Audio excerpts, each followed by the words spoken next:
So yeah, I want to do maybe like a more informal version of some of what we had planned. Yeah.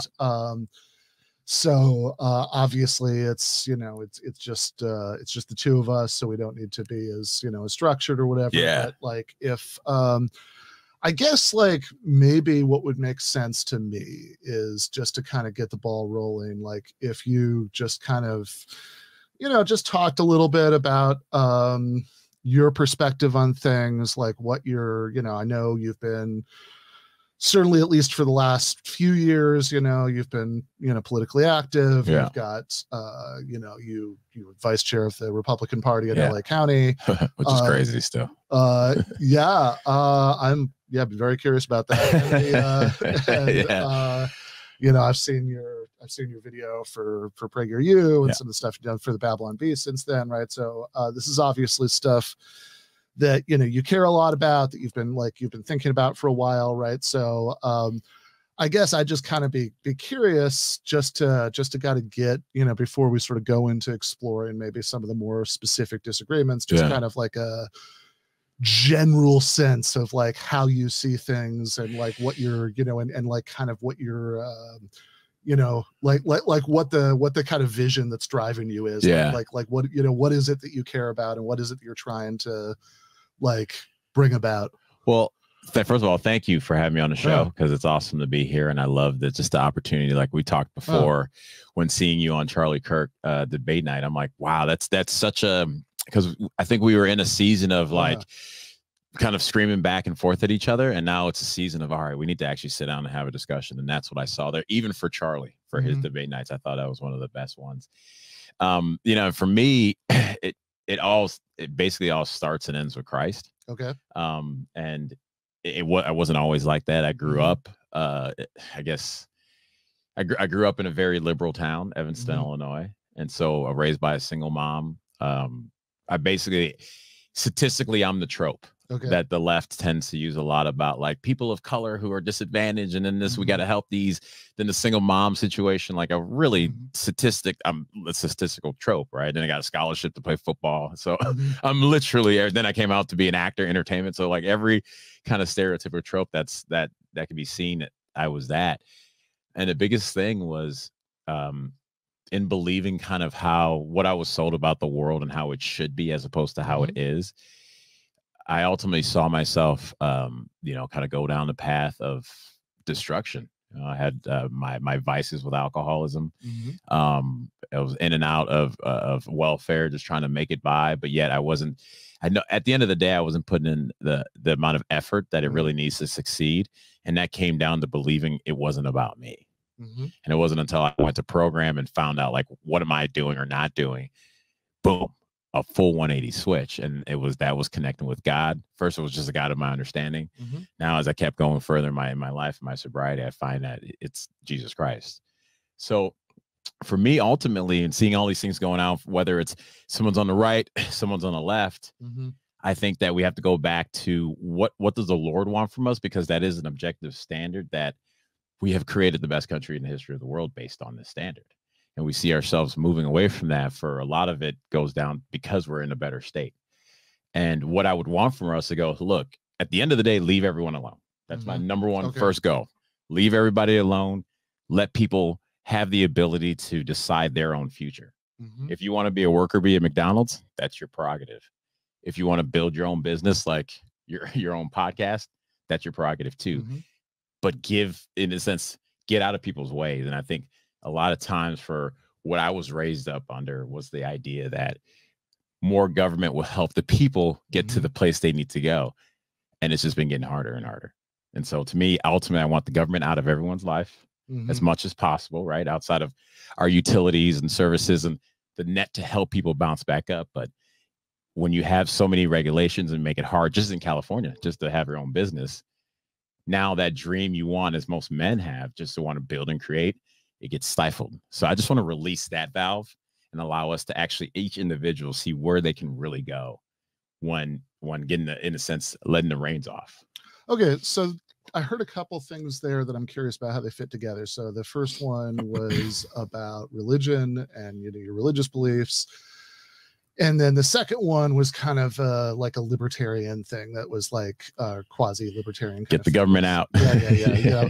And so I am like, you know, I guess like my first question would just be sort of like how those two, you know, fit together, right? Because it's like, well, you know, like when I kind of ask you about your politics, what you want to happen, and you know, you start talking about, you know, religious beliefs, then you know, I think an obvious fair question is like, okay, so like, you know, you want to impose those on people? I mean, like what do we, you know, like how does this relate to like what you want politically? Like what's for first part, we have to have a structured society. Okay, that's just number one.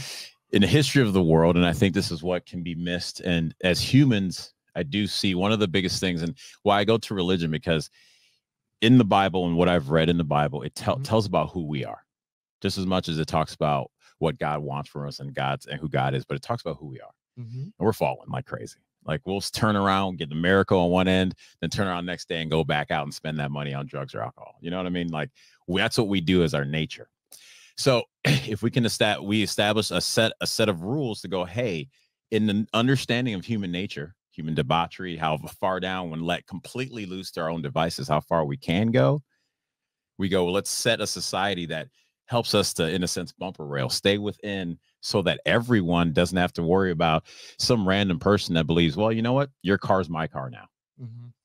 There's an objective standard that goes, no, that's not your car, man.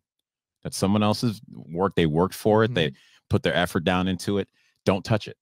And so when because I know some people like to separate religion from politics, but I'm like, you can't, because that informs how I move, how I treat you, how I decide to treat the random homeless person that you go, I'm going to walk in 7-Eleven. Hey, man, what do you want? You want a little something? Like, it's hard to remove that from then making laws to how society can work and what's going to be the greater good for the most people. So that's why I go, it's almost nigh impossible to separate those two things. Again, we go back to the structure. What has been the fruits? That's one thing in the New Testament they talk about all the time, the fruits, right? And we look at the fruits with this organization, with the setting of what we've had here. And in the history of the world, it's made the most average people the most money ever before, the most ability to create your own land, to own ownership for ever before has gone up based on these values that this country is founded on. So I go, well, instead of us going away from it because things are nice, I almost say like we're in that 3rd to 4th generation of wealth where the kids will burn it down. You know, you ever see that where it's the one person established, he's the old, you know, baron, and he built his own empire. Then the next one is close to him, so he keeps it going. Then by the third one, it goes to crap because sounds like a good argument against inheritance to me. Well, no, I mean inheritance, because that generational wealth. Here's something about inheritance that's really interesting, because it wasn't until the last 3 years I started finding out the history of my ancestors, on my dad's side, which is the Massaquoi side, right, and a little bit of my mom's side, and the importance of inheritance and what it can do. Each generation works so that your life is better than the one that they had before.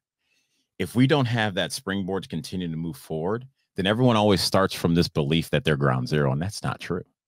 Because ultimately, you, me, everyone sitting here, we're the ones that our ancestors, we won. They fought through, whether it was animals that had long teeth and claws and can rip you apart for just looking at it the wrong way, or marauders on horses that just come over and guess what? We're taking your women and your stuff. Our ancestors won. That means something. Life is hard enough. We fought hard enough to get here. So when I start to look at my heritage now and something that was pushed to the side, and I'm finding out like my grandfather spoke, he was the main pastor at the main church in Liberia. And he was speaking about politics from the pulpit.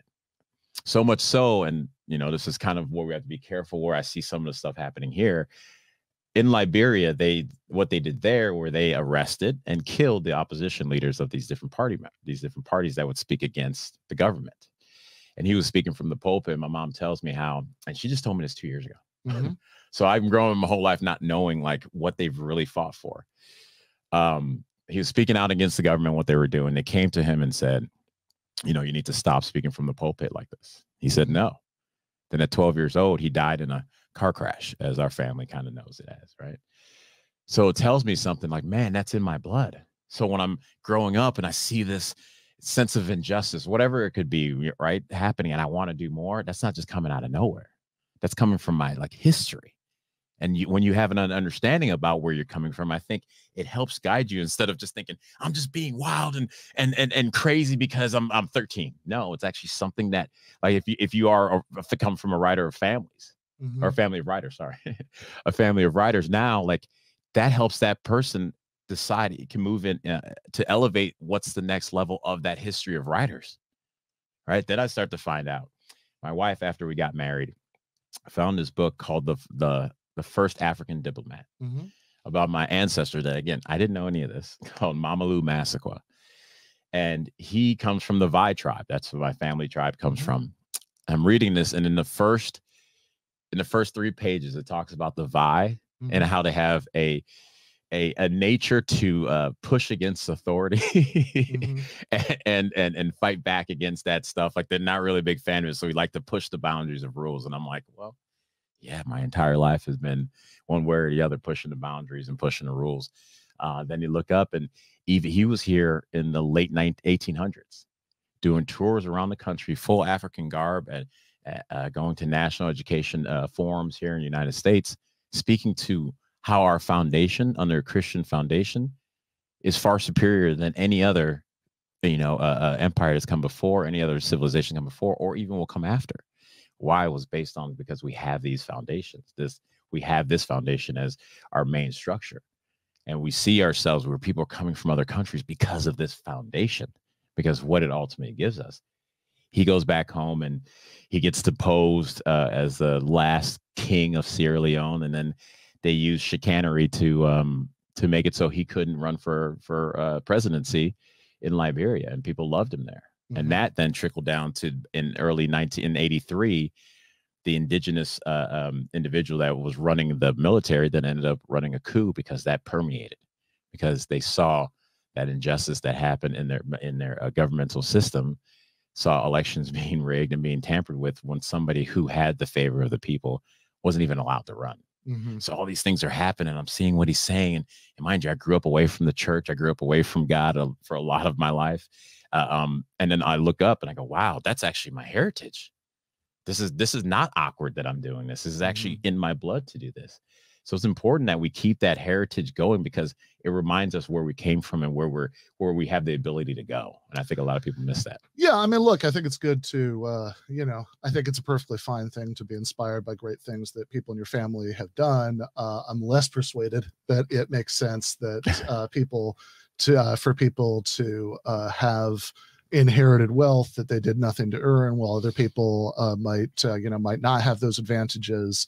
But I do want to circle back to kind of where you started, because I'm still trying to piece some of this together, because you've said, like, I've heard a lot of stuff about like pushing back against authority and freedom and getting government out of the way and all this.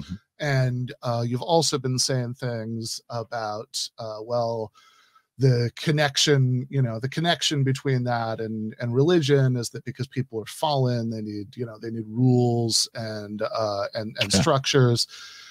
And so, like, one question is, like, what are the kinds of principles that tell us, which things people should just be able to, should just be able to do, like, should just be up to them, right? That government should just get out of the way and let people do their thing, and which things that, that you need some kind of structure for, because just on the face of it, right? Like, I think sounds like everything can go, right? Well, I mean, it sounds like at the very least, like, we need a lot more information to get from, like, it's good for, it's good to, like, authority is bad, government should get out of the way, but also, you need all this rules and structure, right? So it's like, which things should you have the structure for? Because, like, just to give you an example, just to try to make it a little bit more concrete, when you talk about, fallenness. I mean, look, I'm, cards on the table, right? Like, I don't believe what you believe religiously, but they have but, like, even if I did, right? Like, okay, sure. And, even without being religious, I think it's like, yeah, sure. I mean, like, I think a lot of what you're gesturing at when you talk about fallenness, like, yeah, sure. I mean, people, like, there's tremendous capacity for people to mistreat each other and be selfish and all of that stuff. That's undeniable.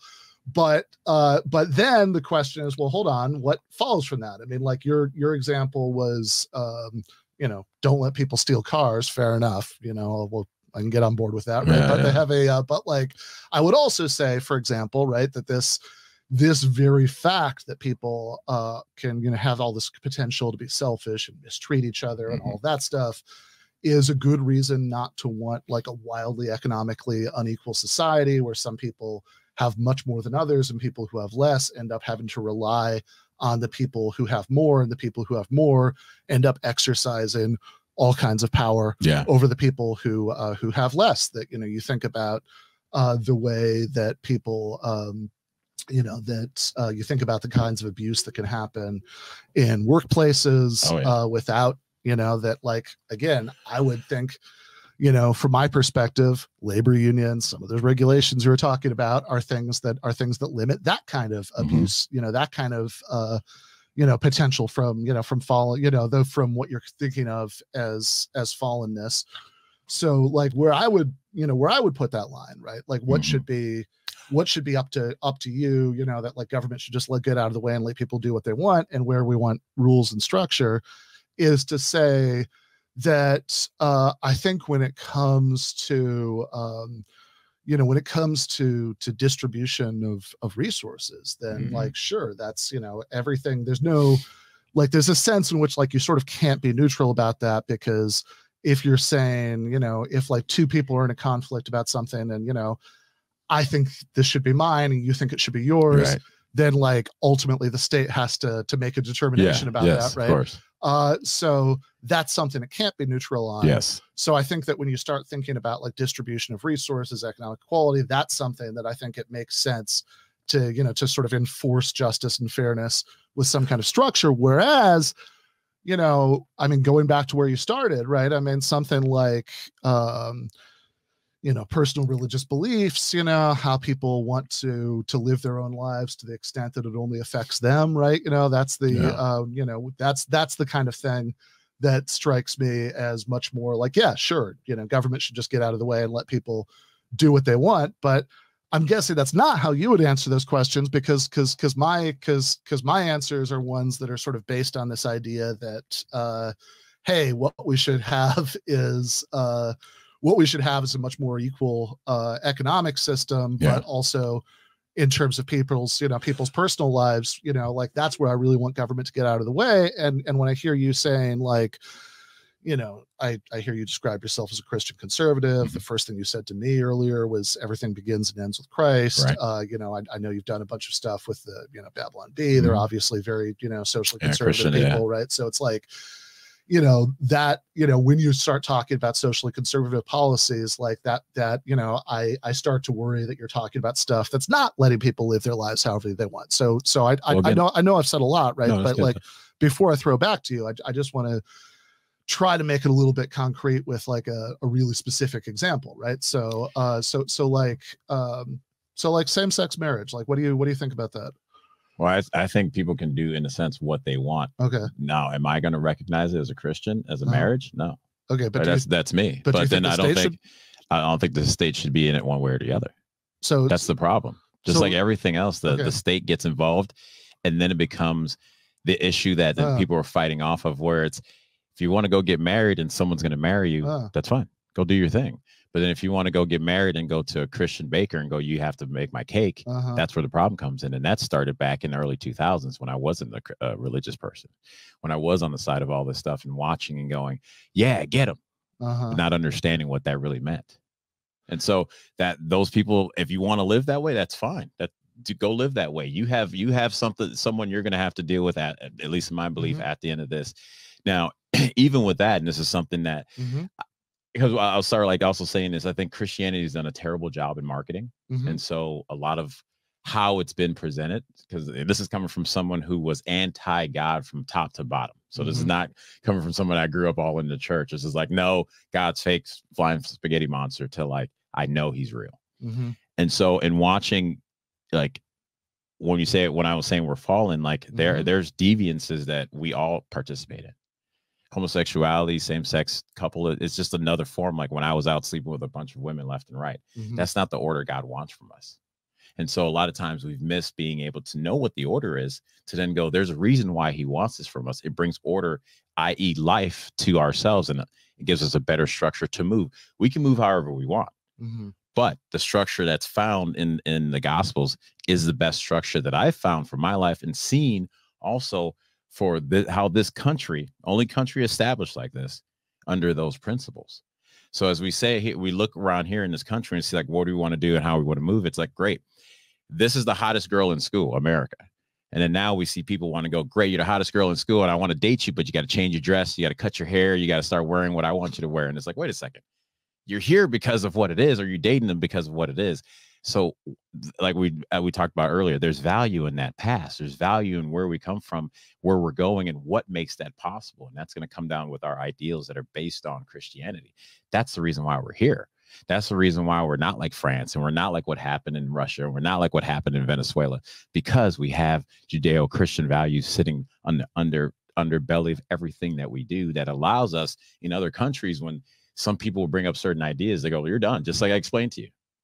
Yeah, I mean, right. You know, my grandfather and everybody, they were just like, we're done. I mean, Russia today is a very conservative religious society. The Russian Orthodox Church is very politically powerful. But the difference is laws, true. But the difference is that this is founded for and by the people.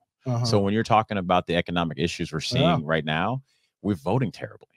So we do get caught up in someone that goes one side. We get caught up on someone that's just going, and I'll use this example, even though I'm clarifying that I do believe drilling is a good thing, but a moniker like Drill Baby Drill.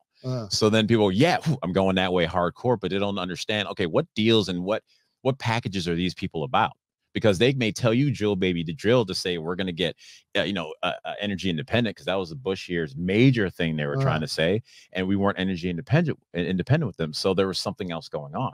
Then you look at the other side of saying we're going to help everyone succeed, marginalize this, marginalize that. Then you look up and you have these people making $200 to $300 million as public servants, while the areas that they come from look like third world country, looks like Liberia that I went and visited 2 years ago.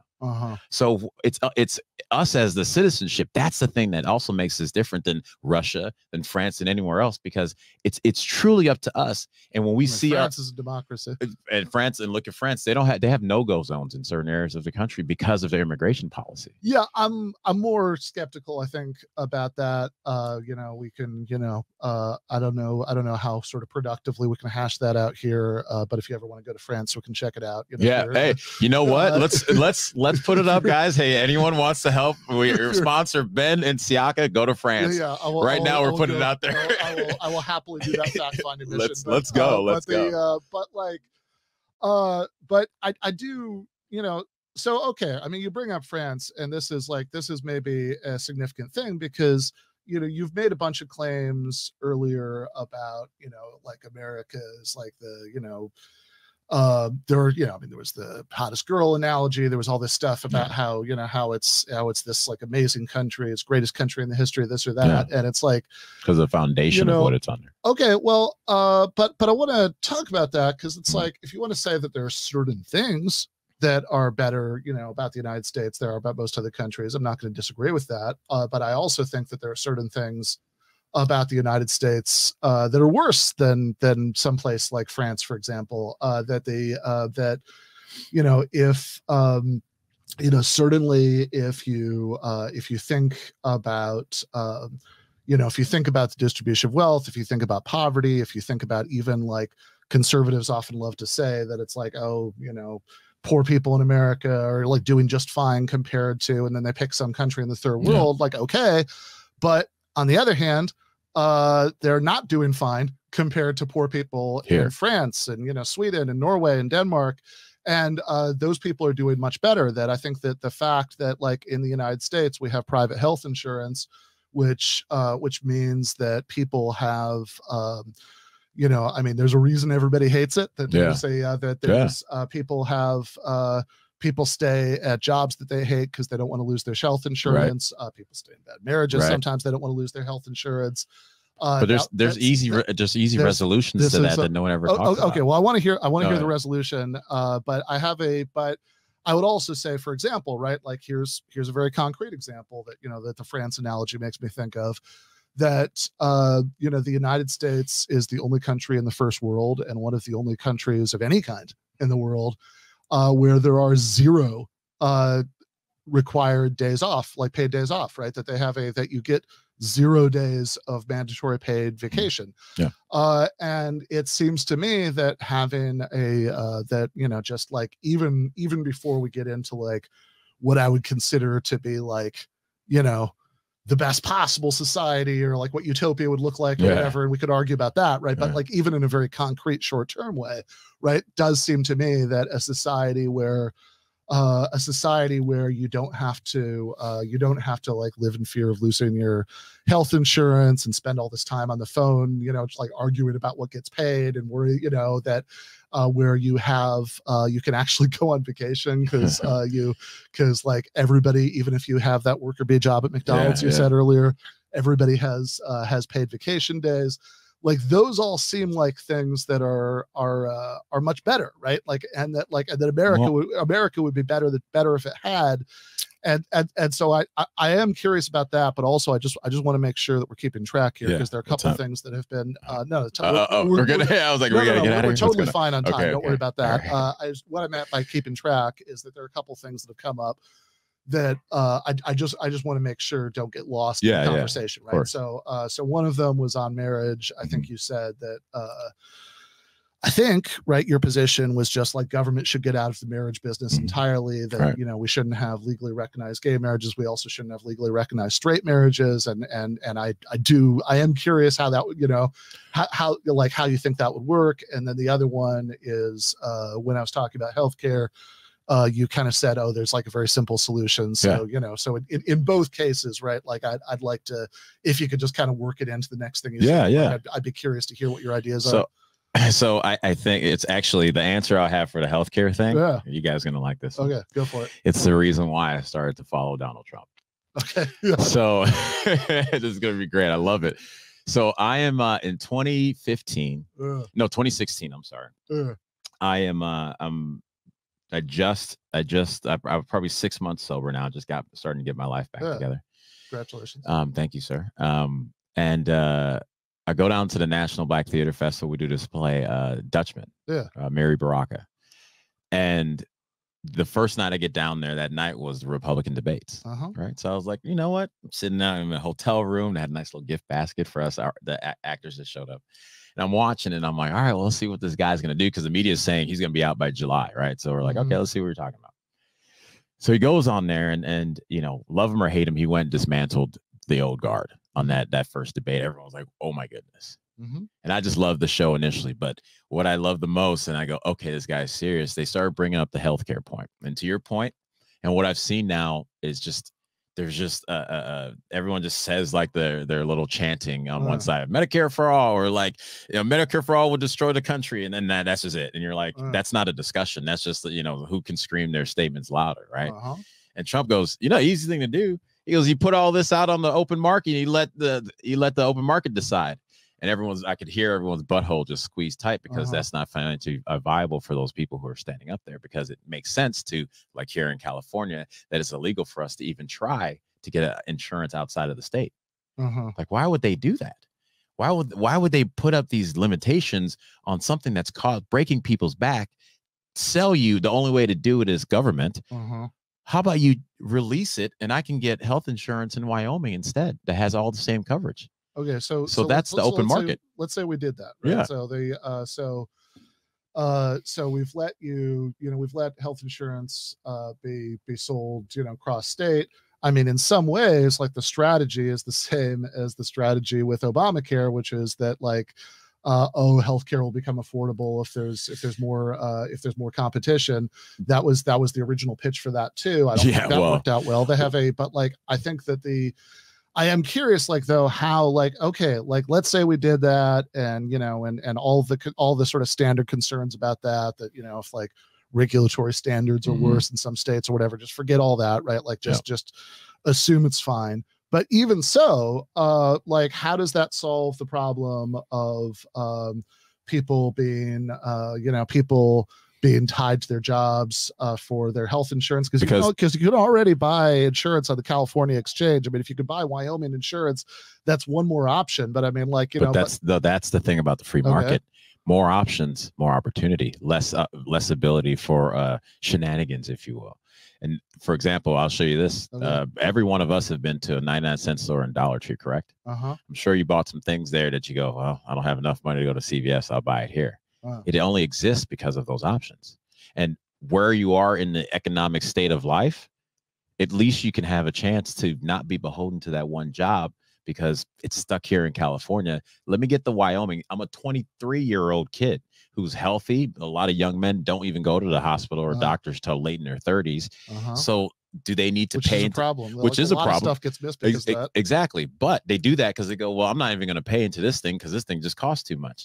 So if they're paying $15 a month, $20 a month from something from Oklahoma because it's cheaper, now their health just goes up. So then when they're later in our lifetime now, and when we're in your 40s, just like me. So when we're in there, it's not, I ignored everything for 15, 20 years because I'm a young, virile man. No, I was able to go in and see a doctor, twice a year, just normally. Why? Because I can get the 99-cent store a pasta instead of going and getting the Ralph's pasta.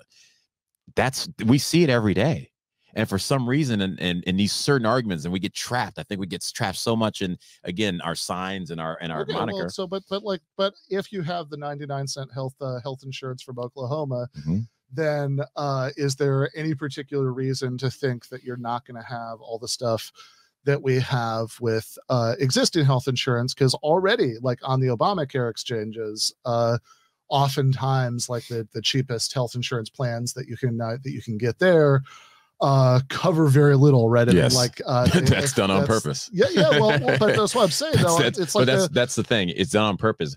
Who's doing it and what's their incentive? The government made these deals. You and I didn't make the deals. That's the issue. But the problem is that I think if you have the whole premise of both, right? The whole premise of both Obamacare and the that Trump plan. By the way, first Trump debate, first Republican debate, there was a question where he was asked about his past support for something like Medicare for all, and he actually said, I still think maybe it wouldn't be the worst idea. Yeah. So it's like, that's to my mind the best thing he's ever said about it. But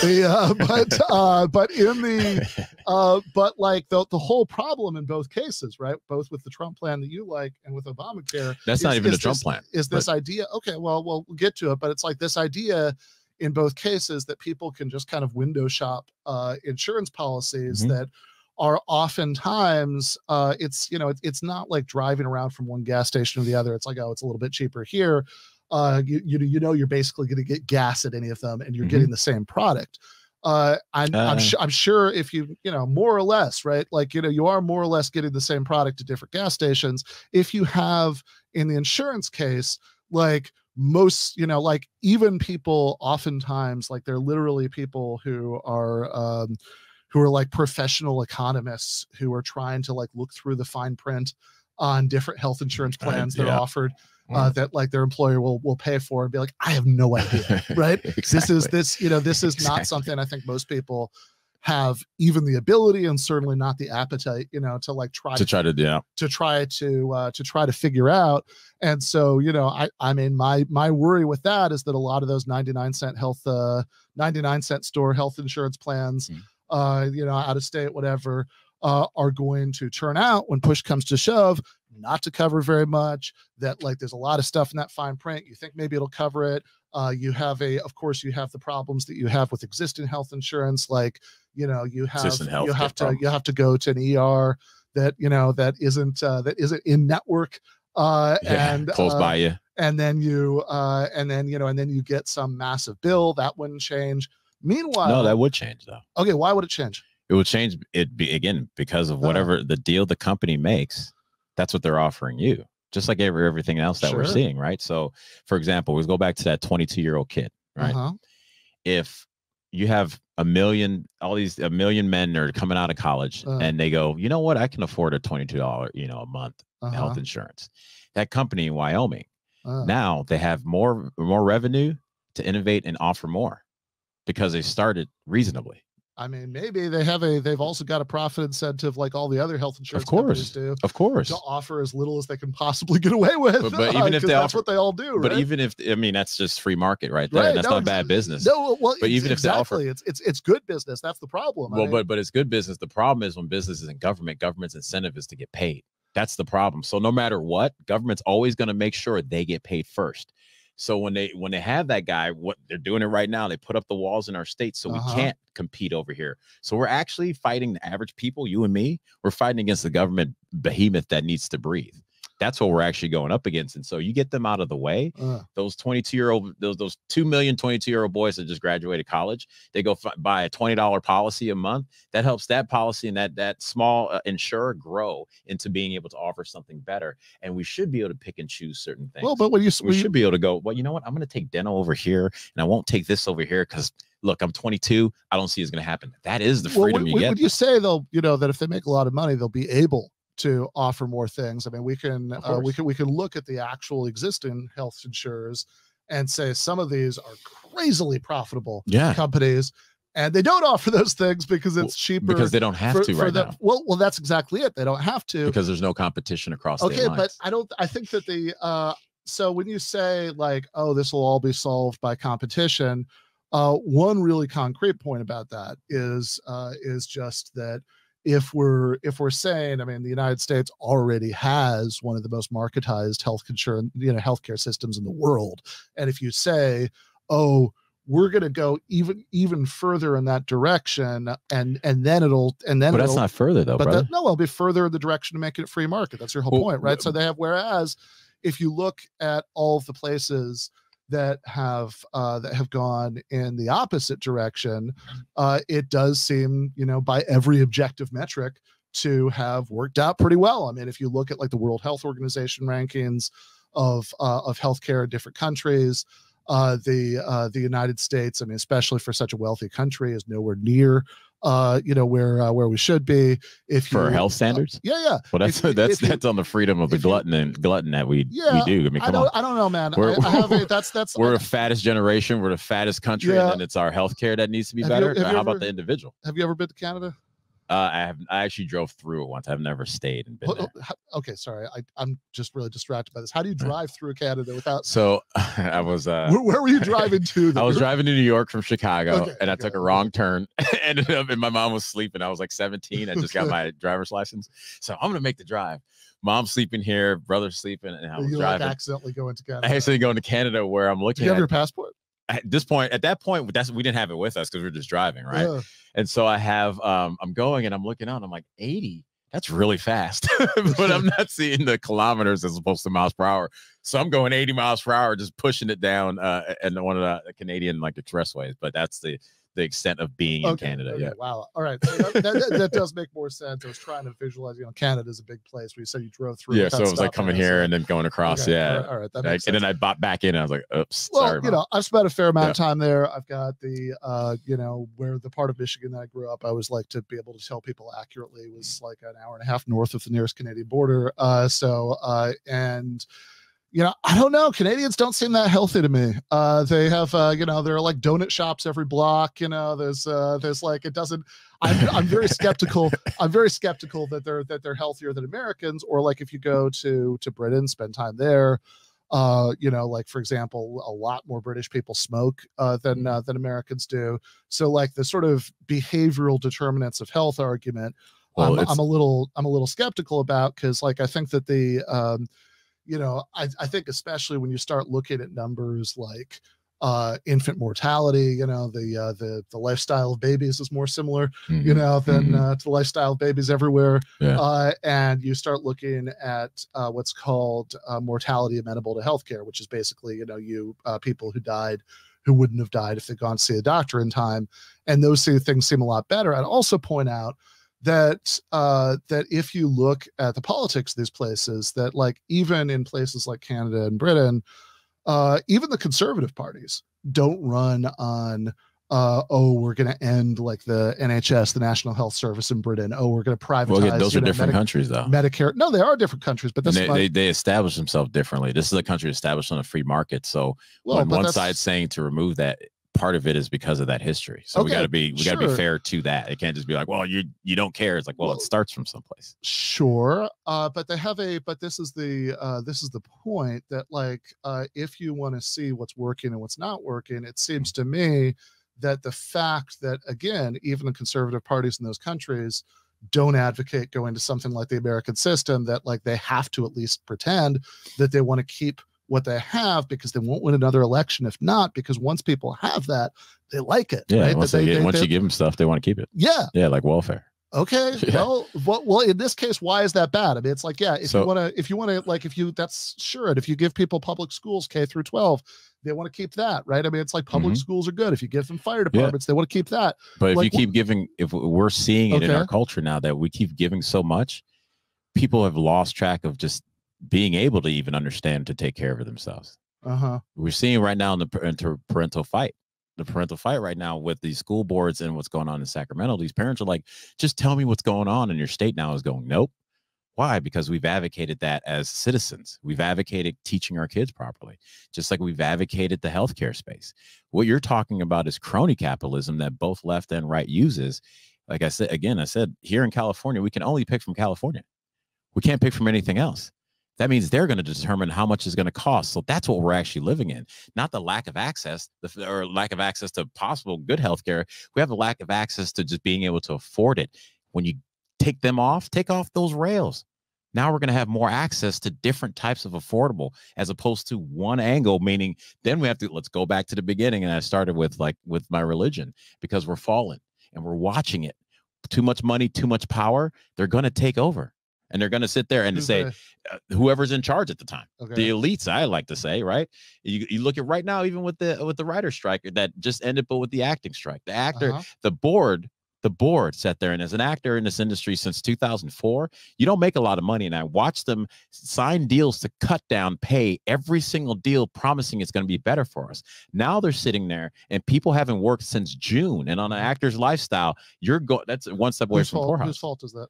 The board right now, the board of of SAG, they just turned down one of the best deals that would have been the best increase in 35 years. They turned it down. Why? Because the board wants to get some back end pay, not the individuals. The board wants to get back end pay.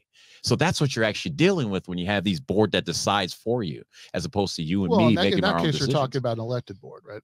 That board was elected, yeah. Yeah, so I mean, this is but it's still a union. The individual still should be able to do it. But I mean, but the whole thing is that at that workplace level, at the employment level, individuals don't have a lot of bargaining power.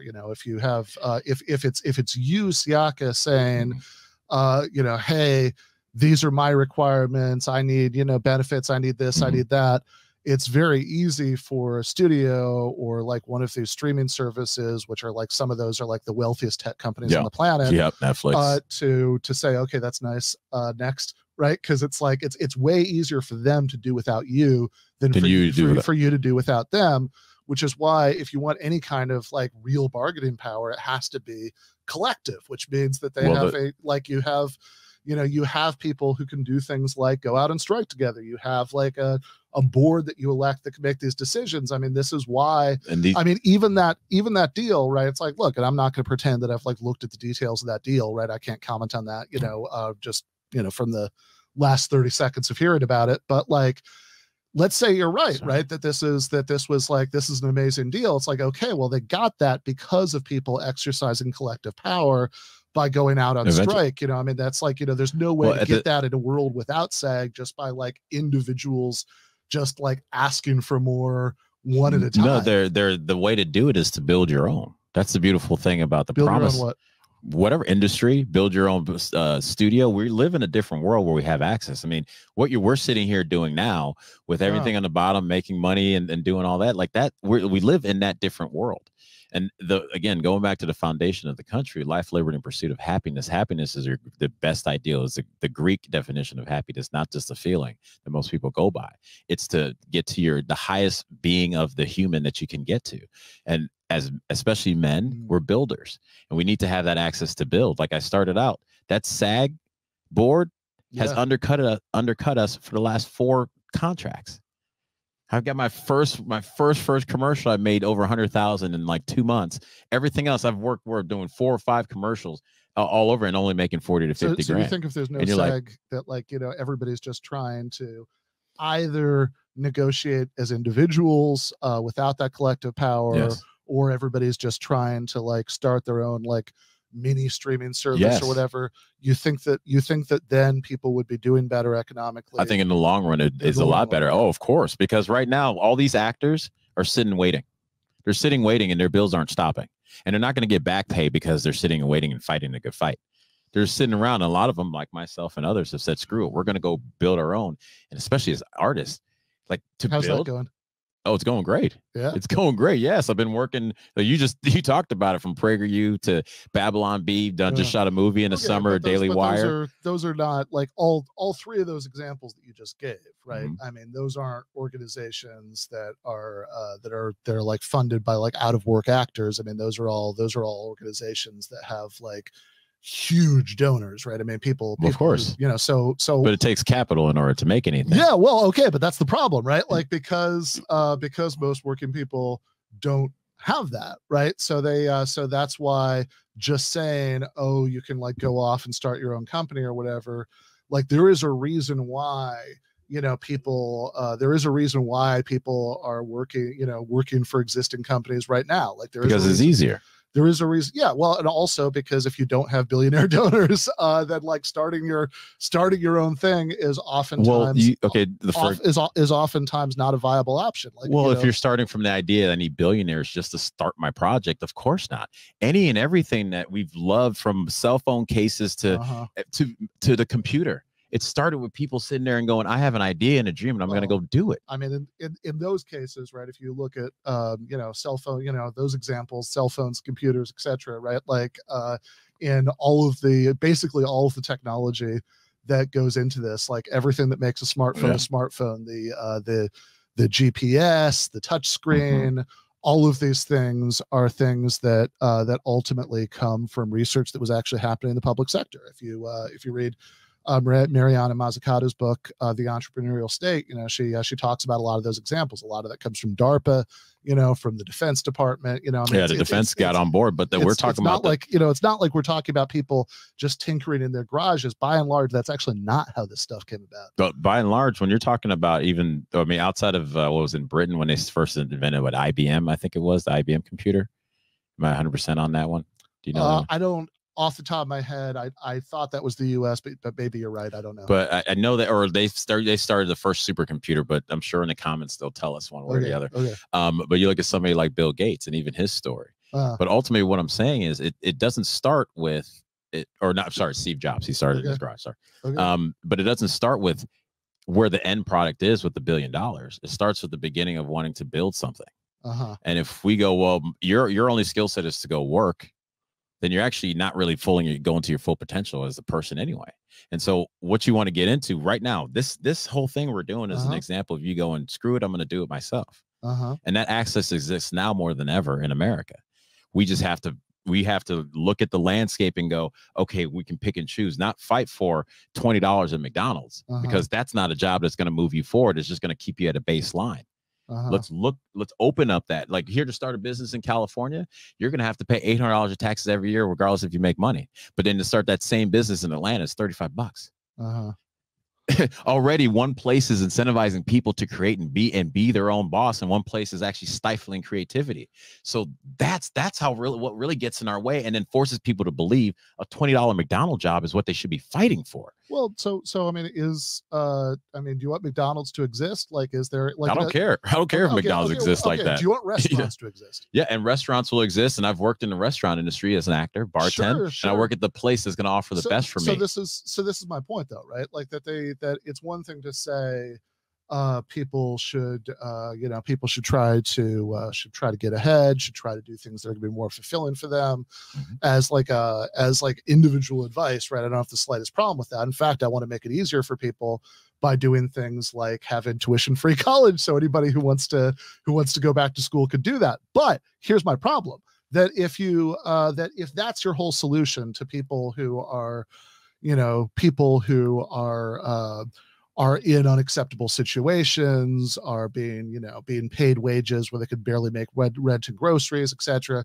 If the only solution is, oh, you should try to get ahead, my problem with that is that that's not generalizable, because ultimately you have to have, if you don't have people you know, if you don't have, like, the majority of slots in any economy are going to be at the bottom, that you have that if nobody's, you know, if nobody's like picking lettuce, right, then you know, then etc., we're all going to starve to death, right? If nobody's like stocking shelves at grocery stores, you know, etc.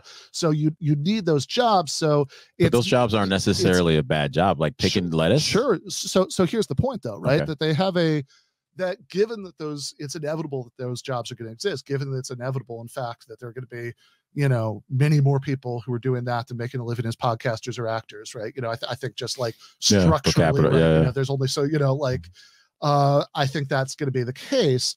So given that, I think just saying, well, you want to encourage people to climb up the ladder, it's like, well, no, I'm also, to mix the metaphors a little bit, right? Like, I'm also interested in what the floor is for everybody, right? Like is, how much are you going to be making? What's your life going to be like? Do you have days off? How much time off do you have? How much, what kind of benefits do you have if you are somebody who's picking lettuce, somebody who, you know, somebody who works in a restaurant, right? In those examples. And if it's not like the kind of stuff that I like, and I'm not, you know, talking about like, you know, achieving full socialism here. I just mean like the stuff that I would like in the short term, right? You know, that's like more and stronger labor unions, you know, better regulatory state, all that stuff. If that's not your solution, then what's the solution for the people who are doing those jobs? Not the people who are going to get out of it and become podcasters or actors, but the people who... You make business easier. Okay. Because everyone has an idea. Like, for example, I live in North Hollywood, and you probably see it right around here. How many of those random little carts do you see where somebody's selling corn? Or how many of those, like, now you see people setting up tents outside just right on the sidewalk? I remember when I remember in the 2016 election, there was that weird fear mongering about how there's going to be a taco truck at every corner if Hillary Clinton won. And really? Yeah, no, that was a line. Really? That was a line from like the Trump campaign. No, I was following Trump. I never heard any of that stuff. Okay. And in fact, I'm following that, being part of the industry, the entertainment and the restaurant industry, seeing those taco trucks pop up, I understood that was actually good business for them, because then they don't have all those regulatory bills they have to pay by just having a brick and mortar space. But then at the same time, the point I was getting to was that, like, right here on Sherman Way where I live at, there's like a bunch of people. They're setting up their little, you know, fry whatever, come get a taco or burrito, or Armenians over by where I live, they're doing Mediterranean food, and I look at that and I go, yeah, that's free market right there. That's when I'm sick of this over here. I'm going to go to whatever store, buy $200 worth of stuff, set up right here out front, and make some money. That's the free market. So that's the way that people, and that started actually with the food trucks. That's why a lot of these owners went there. Why? Because their overhead was so much lower, because they could actually do business. Some people I knew even were like, I'm getting out of the brick and mortar because of all the taxes and all the regulations they have on me. I can't afford to have the space. This owning this van and driving around just makes more sense financially. That's what happens. So this thing became so much more expensive, people said, screw it, and went over here. And then now they started taxing all that stuff over here because people found a better way to go. Instead of having people run away from their government while we're living here, get out of there. So then now that restaurant doesn't have to shut down, or you know, can be open more days, because they don't have to sit there and pay for all these taxes on every little step just to turn their lights on before they start. That's what we're facing more than anything else. And then we're looking around and they're going, well, this whole system of more government is going to help. The issue we're facing is because they're in the way. Get them out of the way. You know what? For healthcare, we go, you know, you and I are going to have a discussion, and then we're going to come to you guys and go, okay, this is the ideas we have. Not you guys going to give us your only solution, which only involves more of them, which is the beast of the government wants to survive. So however it's going to do that to us is going to tell you this pie in the sky thing of everyone can have all without any consequences, and forgetting that life is a trade-off. While at the same time, if you and I want to sit there and create this space, you want to start an LLC here. Oh, dang, we got to have $800 just to start. So of course it is going to diminish. I'm going to go, screw it, I'm just going to work at McDonald's then. Is that somebody's highest potential? That's being manipulated right now. So there are two things about this. One is if the solution is more people start more businesses, food trucks, etc. Okay, great. But if you have like as much of that as you think is going to happen, everything you want to have happen is going to happen. We're going to do, you know, whatever kind of like, you know, deregulation, libertarian economics you want is going to happen. At the end of the day, right? How many, like what percentage of people do you think would be business owners rather than workers? Probably 10. Okay. But, so well, hold on though, right? Because that's I like that. It's an honest answer, right? Yeah. So if it's 10% of people are business owners and 90% of people are workers, then like, yeah, that's great for the 10%, right? But what exactly has this done for the 90%? Because just working for a smaller business, right, doesn't mean that you're going to be paid more. It doesn't mean that you're going to have more time off. It doesn't mean that you're going to have more job security. In fact, oftentimes it actually means the opposite, because the business you're working for is running on a much smaller margin. Well, that all depends on what's going on in your state. Okay. California is the highest tax state. A smaller business is going to struggle here. Okay. Well, you get the government off. And this is because of what you're saying there. That 1%, we're actually talking about the 9% will benefit you and me. If you start a business right now, you're able to run it. You're going to hire your people. You're going to try to give them the best opportunity. Why? Because you know them. It's smaller. It's personal. The bigger you get, the less people to become more numbers. And the numbers don't matter to human beings. That's the human condition. So if I'm running a business, you're running a business, you hire 6 of your friends, I hire 6 of my friends, I'm going to try to make sure they get the best opportunity. So much more than Walmart, so much more than Target, so much more than Chase. So yes, we want that, because right now it's the 1%. And I can agree with you. The 1% are running us into the ground, and the 1% are deciding this is what you should fight for. But if we had that extra 9% that we saw California work its way, San Francisco lost 45% of their small businesses never returning. LA lost somewhere around 30 to 40% of small business never returning. That means now all these people have to go work for some person that doesn't even know them to care. So let's bring the humanity back by giving you and me, who are part of that one little 10%, that who wants to go out and give people opportunity, because I have a dream, right? I want to go and build. Now you can sit there and go, the cost to start didn't cost as much. You get a bigger space. You got somebody working the booth for you. That person's working the booth is your homie. He's just got married, gonna have a baby. You're gonna have more incentive to want to help him because you know him, than if you're just sitting on some tower going, all right, we got to make 10% up from the last 15 we lost last year or last quarter. So one of the first things you said is it depends on the state. So like, I just want to make this really concrete. Like pick a, I know what you think about California. Pick a state where you like the way it is. What's I'd probably say Idaho. The way right now, the way Tennessee's doing business, Texas is doing business really well. Florida, California's making it hard, man. They're making it so hard to do business. And California is like the gold standard for where they want us to go. Well, it depends who the they is in question. I mean, sure. I think that the it's certainly not, I mean, if you look at, if you look at a lot of the things that would have helped working class people that Gavin Newsom has vetoed in the last few weeks, certainly not where I want to go, but they have a, but they'll tax us for the 4th time on gas though, in the last 2 years. But look, I mean, Texas is a good example. I spent a lot of time in Texas. They have I mean, yeah, I think it is just a fact. You would agree, right? That like, it's just, if you work at a small business in Texas, it's not necessarily the case, as a matter of how the real world works, that you are going to be making more money, having more benefits, having more time off, etc., than if you worked at a larger business, right? Because even, because whatever the state policies are, it's still the case that, smaller business, in fact, if anything, they're running on a smaller margin, right? Oftentimes, like they're pushed to, they want to, frankly need to squeeze people harder so they can stay afloat, right? So so my question is back to what it was before, right? So if you think that the effect of, people who are workers now, that the effect of all the stuff you want, right, the whole thing is going to be that like 10% of those people are going to become, business owners now, right? Then again, what about the other 90%? What's the solution for them? The solution, if they want to be workers, you're working for better people, because you have more options to work for. If I have 4 places to work as opposed to 40, those 4 people can manipulate how it's going to work. That's what happens. That's the idea of not having oligarchs. That's the major problem, that we're going to put it into unknown hands, and at least you get a chance. The reason mom and pop's going down, that's been that's like blowing someone's knee out when it comes down to the infrastructure of the middle class here in America. The middle class is what makes things fun and makes things more accessible. It's not just having your super rich and then having your poor trying to get by and just going into one place. and hoping that they can survive on. No, we need the middle class to create. That's what the middle class is there for. It keeps everything else afloat so that we have more people in here. So again, if I hire you or you hire me, there's more of an incentive for it to work for each other. And it goes, which state then makes that easier?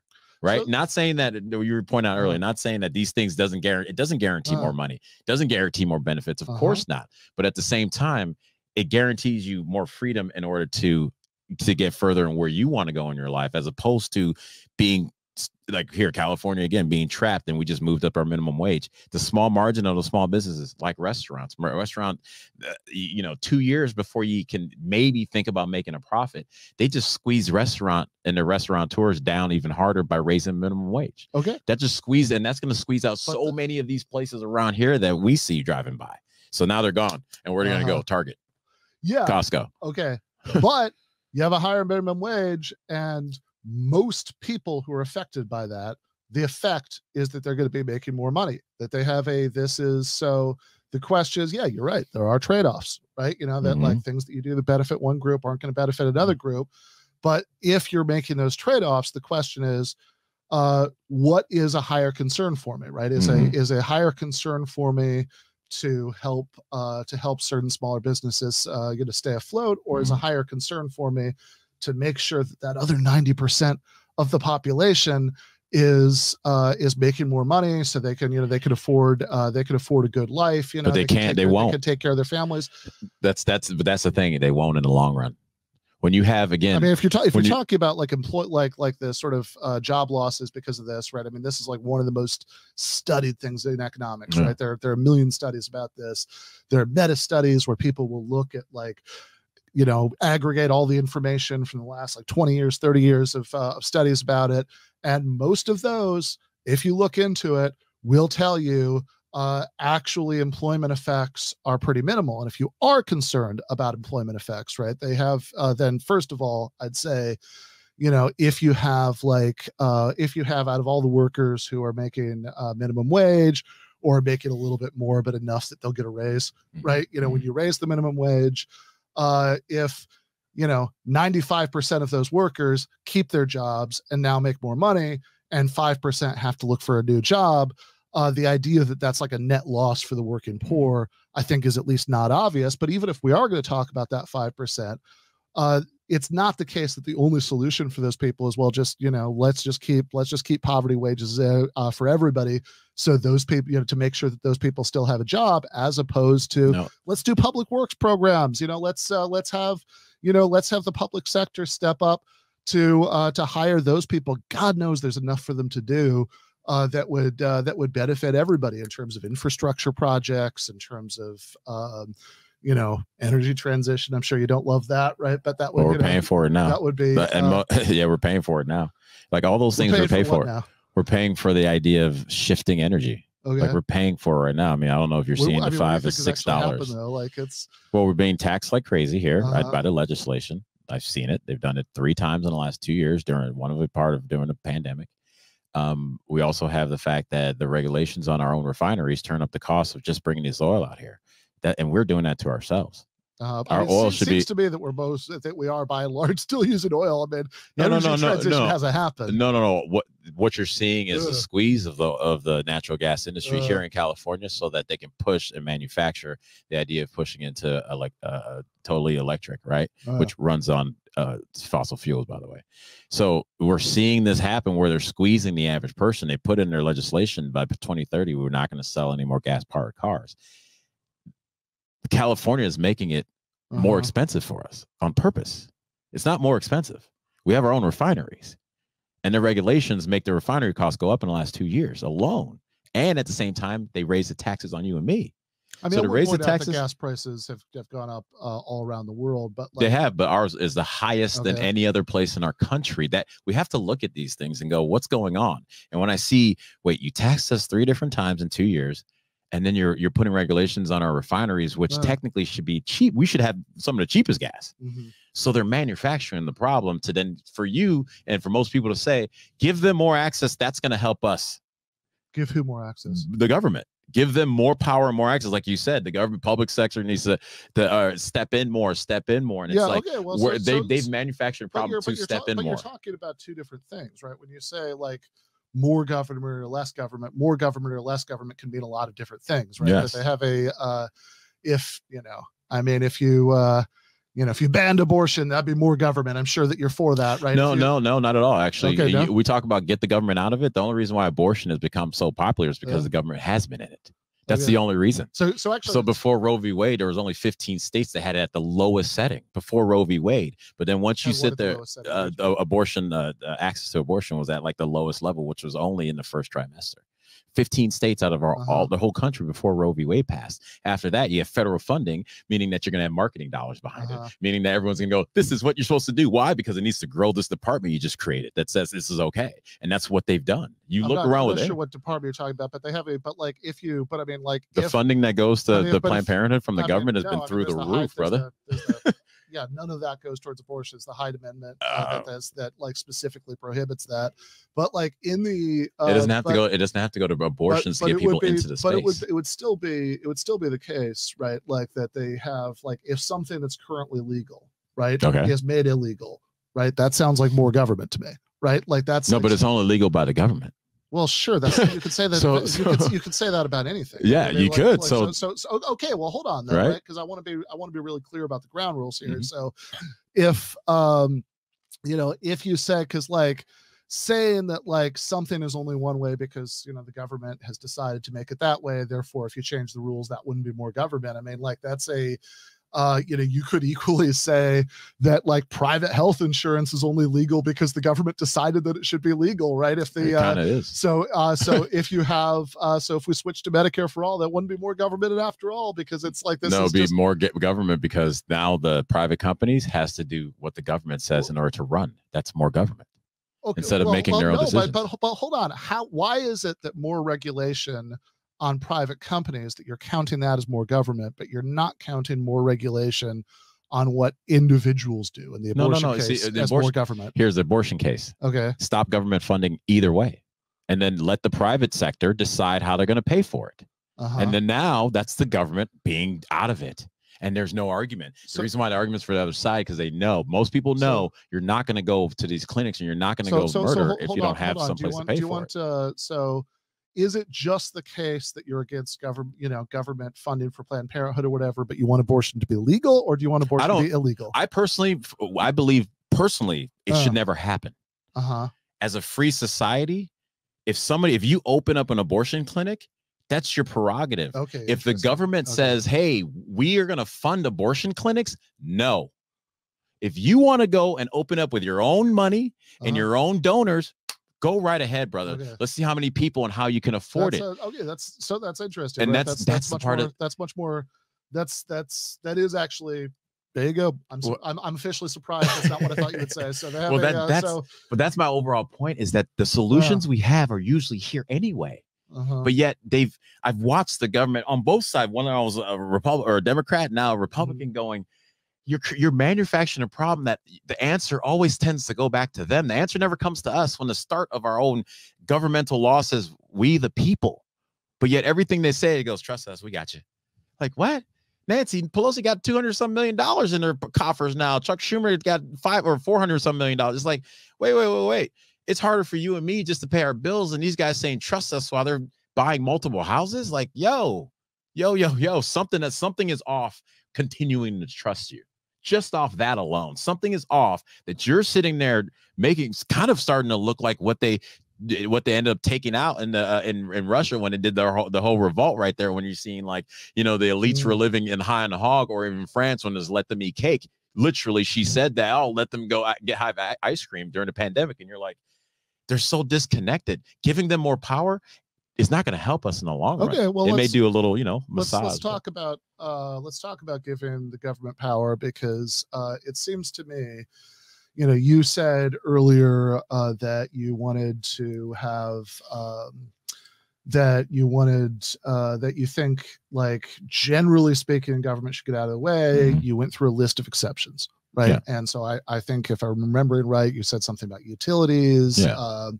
And then you said something about a public goods, utilities, safety, because they're what they say is to protect. They got to protect the citizens, foreign and domestic, right? So if like your police, your fire, these things can be organized at a standpoint from the government space. I am curious about the analogy between the fire and healthcare, because you could just argue it's like, oh hey, if you want to spend money on fire insurance, so the private fire who ought to get a fire company comes to put out your fire, you can do that. If not, you're on your own. There's a big difference, brother. What's the difference? Tell me. Again, we're the fattest country in the world.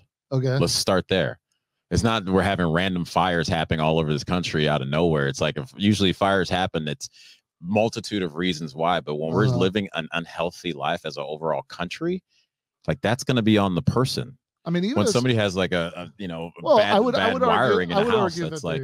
I would argue that the personal determinants of health has a lot to do with the economics in itself. That that when you have a situation where people are wildly stressed, and that where you have people who oftentimes don't have time to cook for themselves, they're often eating much worse. That itself is downstream of a lot of poverty and economic inequality. But I would also say in the fire case, right? Look, there are a lot of fires. I can't quantify it, right? But it's like there are a lot of fires that are caused by personal irresponsibility. That people are being careless, whatever. I still want them to be put out, right? But those fires is not in the same comparison to how, as a country, health wise, we can personally do so much better than preparing. That's preparing for the inevitable, which our body's going to fall apart. There's little you can do to prepare for fire. Like if a wire happens, even if somebody just doesn't. Would you agree that there are a lot of health problems that don't come from that?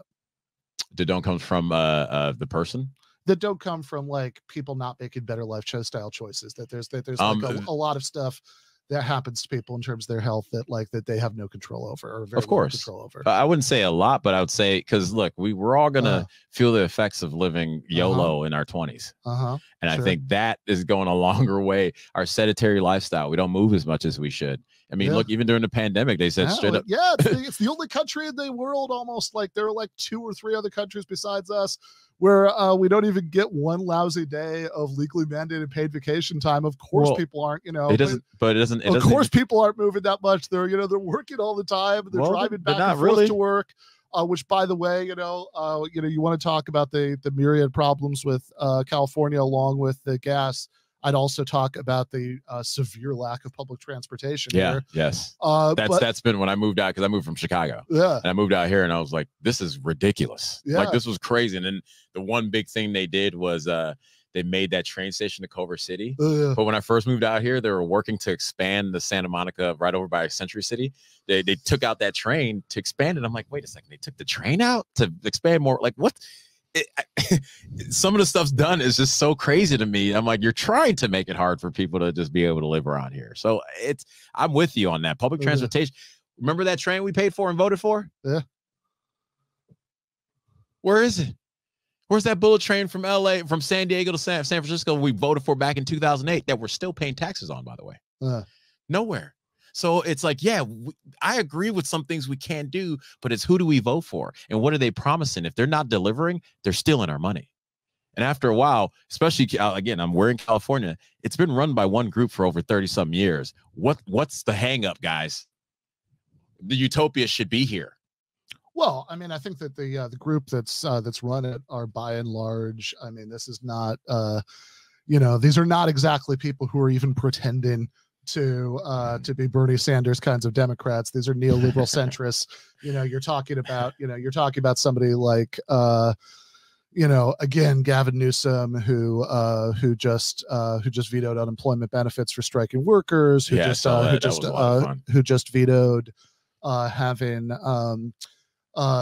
requiring an in-person operator for self-driving trucks on the highway, which is sacrificing thousands of jobs. And also, by the way, makes me worried as somebody who has to drive around those highways about being hit. They don't care about us.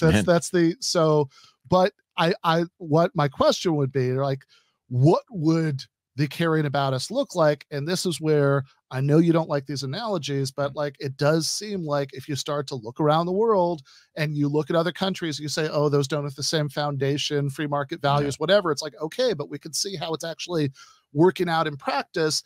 And it does seem to me that you are better off in many, many important ways if you live in a country with more and stronger labor unions, so people have more job security, they're less economically anxious, where people have paid time off, that their employer can't give them 0 days of paid time off, where people have healthcare just as a right for being a person, just like the public schools, just like fire. Those seem like things that make everybody better off. I mean, when you talk about making it easier for people to start businesses, look, I'm not against, I think that, let 1,000 taco trucks bloom, right? No, sure.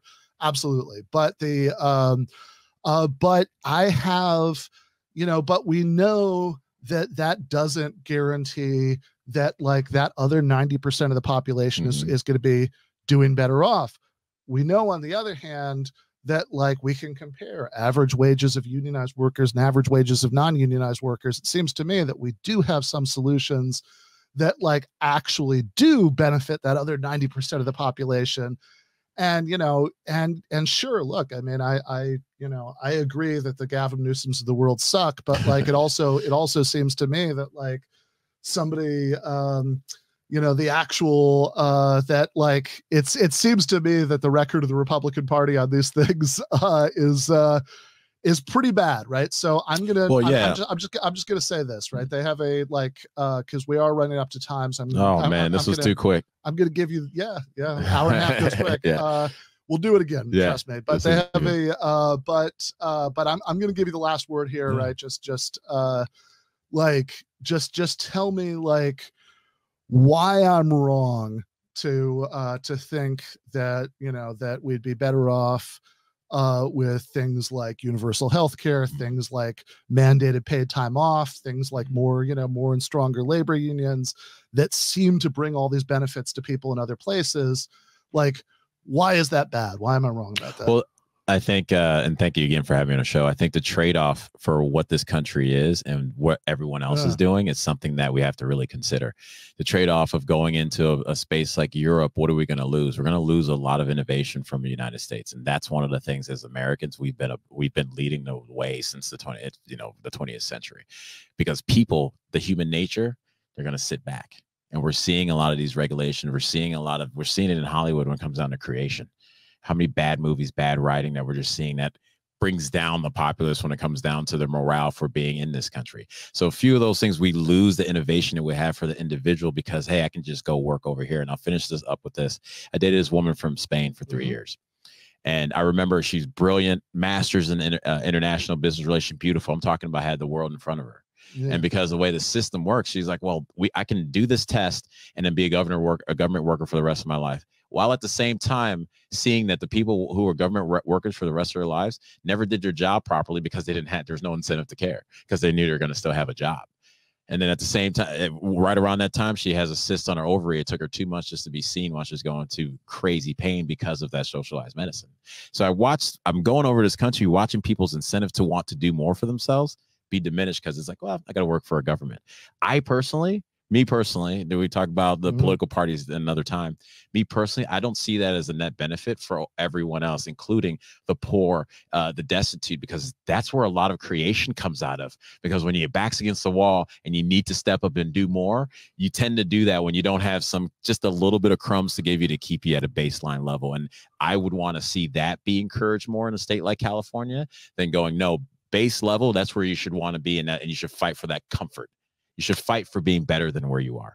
All right. So innovation and wait time, socialized medicine. Next time we talk, we're going to have to start there because I have a lot to say about both of those. Let's do it. I love it. But I promised I'd give you the last word. So I'm going to stick to it. He's a man of his word, people. Don't ever let him tell you a socialist isn't. No. All right, so, thank you, brother. I appreciate it, man.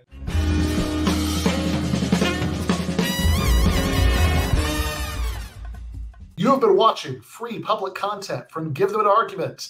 To access every single episode of the show, the main show on Monday nights, all of the streams, all of the debate breakdowns, all of the patron-exclusive post-games on Monday nights, all of the patron-exclusive bonus episodes every week, and much, much more, go to patreon.com/Ben Burgis. I cannot resist ending this with, don't be foolish.